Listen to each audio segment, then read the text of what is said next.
नमस्कार, आप देख रहे हैं आरडी न्यूज़। मैं हूं योगेश चक्रवर्ती। बिहार सरकार के भविष्य को लेकर एक बार फिर कयासें तेज हो गई है। जी हां, तरह तरह की चर्चा है। कहा जा रहा है कि लालू यादव और तेजस्वी यादव अब से कुछ घंटे पहले सीएम नीतीश से उनके आवास पर मुलाकात करने गए थे, उन्हें मनाने गए थे, उन्हें समझाने गए थे। सच क्या है ये कोई नहीं जानता, लेकिन राजनीतिक गलियारों में इस बात की चर्चा जोरों पर है, अफवाहें जोरों पर है कि बिहार सरकार चंद दिन की मेहमान है। सच्चाई क्या है ये हम पड़ताल करते हैं। हमारे साथ वरिष्ठ पत्रकार संजय वर्मा जी हैं, आइए उनसे जानते हैं। संजय जी, कहा जा रहा है कि बिहार सरकार अब चंद दिनों की मेहमान है, क्योंकि अमित शाह जो नीतीश कुमार के लिए दरवाज़ा बंद किए थे, उन्होंने अपने दरवाजे खोल दिए हैं। यही वजह है कि सीएम नीतीश को मनाने के लिए आज दोपहर में लालू जी और डिप्टी सीएम तेजस्वी यादव एक साथ उनके आवास पर पहुंचे थे। अमित शाह जी के मात्र यह कह देने से कि मेरे दरवाजे खोल दिए हैं, इसके बाद ही इस तरह का सिनेरियो विभिन्न माध्यमों से बनने लगा। तो यह बताइए, एकमात्र अमित शाह के इस बयान के कह देने मात्र से नीतीश जी नाराज हो गए और लालू जी मनाने गए, ये कहाँ की बात है। हाँ, नीतीश जी के पास लालू जी तेजस्वी जी गए थे, वो न रूठे थे और न वो मनाने गए। दरअसल जो गए उसमें जो मुझको जानकारी है, ये लालू जी और तेजस्वी जी सीट शेयरिंग के सवाल पर नीतीश जी से मिले हैं और दोनों के बीच बहुत ही अच्छा बातचीत हुआ है। जदयू की तरफ से एक सीट राज्यसभा को मिलना है। जदयू चाहती है कि एक अतिरिक्त सीट राजद दे। राजद ने दीपंकर भट्टाचार्य को कह रखा है कि एक सीट आपको देंगे। तो लालू जी इन सारी बातों को नीतीश जी से शेयर करने के लिए गए थे। इसमें सरकार के मुखिया या फिर लालू यादव या दोनों के बीच मनमुटाव, नाराजगी, रूठने मनाने का कोई मामला कहाँ से आता है चक्रवर्ती जी? मेरी बात समझ में नहीं आती है। आपकी बात जो है, आप कह रहे हैं कि सीट शेयरिंग को लेकर जो है दोनों पिता और पुत्र जो है सीएम नीतीश के पास गए थे, लेकिन अफवाहों का बाजार गर्म है कि जो है जिस तरह से आरजेडी के कई नेताओं ने सीएम नीतीश पर ताने कसे हैं कि लालू यादव के आशीर्वाद से वो मुख्यमंत्री हैं, उसी तरह आरजेडी के एक और नेता ने बिहार में जो नौकरियां दी जा रही है उसको लेकर के भी ताने कसे हैं। ये कहीं ना कहीं दर्शाता है कि दोनों दलों के नेताओं के बीच जो है कहीं ना कहीं द्वंद्व चल रहा है। देखिए, कोलिएशन का सरकार है और इस सरकार में नीतीश कुमार मुखिया हैं, लालू यादव की पार्टी राजद भी है, कम्युनिस्ट भी है, कांग्रेस भी है।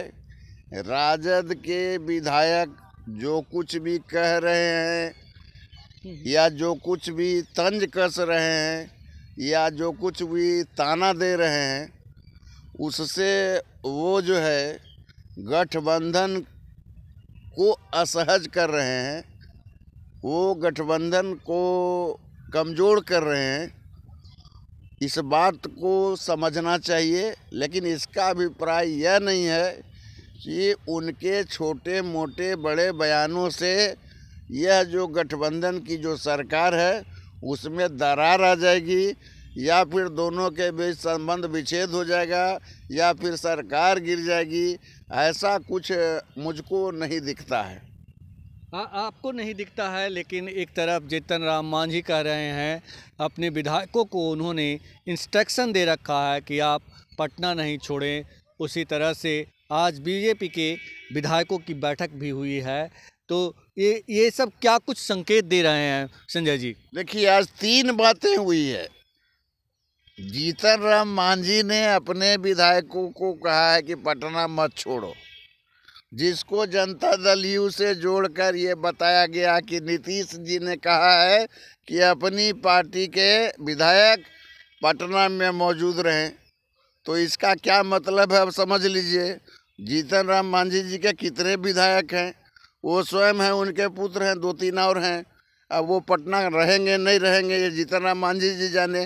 किस संदर्भ में जीतन राम मांझी जी ने कहा कि पटना को छोड़ना है, नहीं छोड़ना है। दूसरी बात, आपकी ही बात को लेते हैं, भाजपा विधायक दल की बैठक। तो भाजपा में ऐसा है कि रोज़ कुछ ना कुछ होता रहता है। जैसे क्लास में फिजिक्स, केमिस्ट्री, मैथ चलता रहता है, उसी तरह से वहाँ के जो विधायक हैं, कभी अक्षत, कभी चंदन, कभी अयोध्या, कभी काशी, कभी मथुरा, इस तरह से ये रूटीन वर्क है। तो आज विधायक दल की मीटिंग उनकी हुई। अब उनकी मीटिंग से जो है नीतीश जी के सरकार पर क्या फ़र्क पड़ गया? वो अपना मीटिंग करें, सिटिंग करें। उनका मीटिंग इसलिए हुआ, मुझको जानकारी है कि वो संगठन की मजबूती के लिए अपना मीटिंग करते रहते हैं, उनकी मीटिंग होते रहती है। उस संदर्भ में ही मीटिंग हुई है। और उस मीटिंग से सरकार का क्या संबंध है, नीतीश कुमार का क्या संबंध है?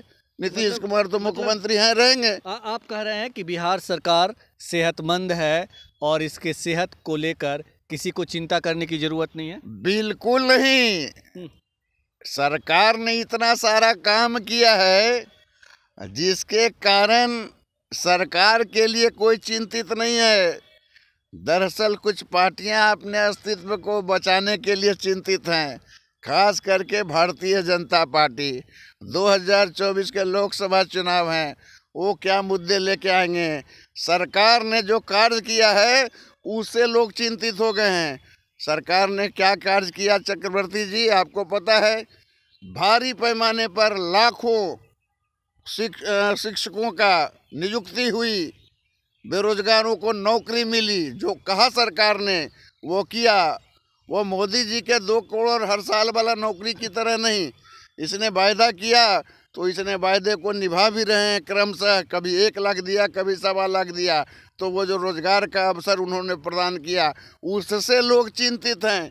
दूसरा, देश के अंदर जो जातीय सर्वे हुई और जातीय सर्वे के बाद ये जो सबका जो है वर्गीकरण हुआ, कौन कितना है, कौन आर्थिक रूप से कितना परेशान है, कौन सामाजिक रूप से कितना परेशान है, और उसके बाद जो जातीय सर्वेक्षण के बाद जो समा बना है उससे जो है परेशान हैं, चिंतित लोग हैं। इसलिए सरकार के लिए चिंता मत कीजिए, आप अपने दल के लिए चिंता कीजिए। खासकर भाजपा वालों के लिए चिंता का विषय है कि बिहार की सरकार नीतीश कुमार के नेतृत्व में इतना अच्छा कार्य कर रही है, तो बिहार में हम लोग इनका काउंटर कैसे करेंगे?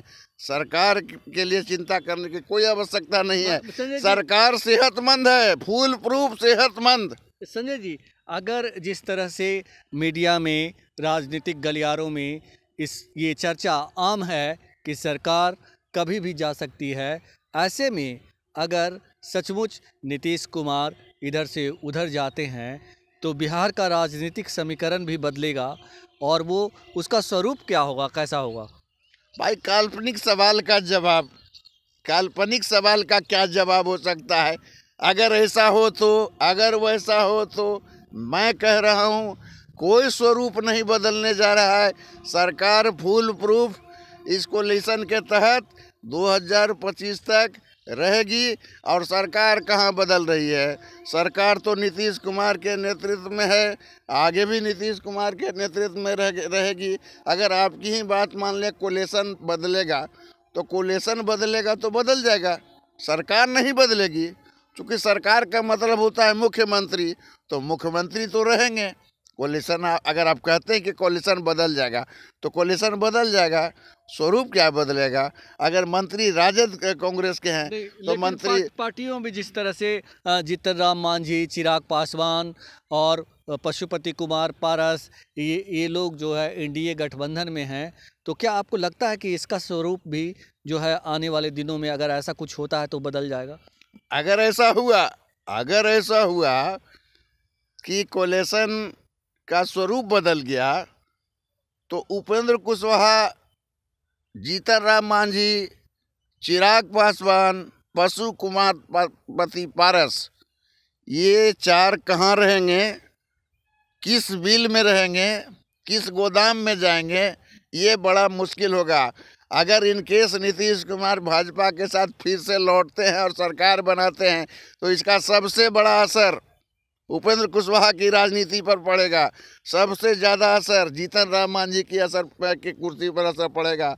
पशुपति कुमार पारस के ऐसे ही लोगों के राजनीति का असर पड़ेगा, क्योंकि जहां नीतीश वहां ये सारे लोग तो जो है सो बेकार की चीज़ हो जाएंगे।